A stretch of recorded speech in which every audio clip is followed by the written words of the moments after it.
যে আমাদের রাজ্যে পঞ্চায়েত নির্বাচন ঘোষণা করা হয়েছে।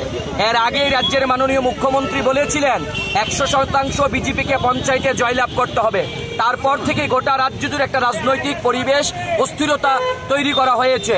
যেখানে যেখানে বিরোধী দলের প্রার্থীরা যাচ্ছেন সেখানে তাদেরকে আক্রমণ করা হচ্ছে, ব্লকে ঢুকতে দেওয়া হচ্ছে না, বিরোধী দলের প্রার্থী খুন হয়ে যাচ্ছেন। কিন্তু রাজ্যের পুলিশ প্রশাসন এবং নির্বাচন কমিশন নীরব দর্শকের ভূমিকা পালন করছেন।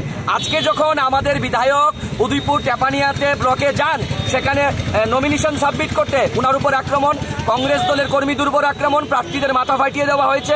মাননীয় সভাপতি আশিস সাহা যখন বক্সনগর ব্লকে যান, উনাকে রাস্তায় আটকে দেওয়া হয়, বোম ছুঁড়ে মারা হয়।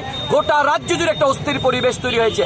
এর প্রতিবাদ জানিয়ে আজকে আমরা আগরতলা সদর জেলা কংগ্রেসের পক্ষ থেকে একটা বিক্ষোভ প্রতিবাদী মিছিল করছি। আমরা জানান দিতে চাইছি বিজেপিকে, রক্ত ঝরিয়ে এবং সন্ত্রাস করে কংগ্রেসকে রুখা যায় না এবং কংগ্রেস গণতন্ত্রের পক্ষে শেষ রক্তবিন্দু পর্যন্ত লড়াই করবে।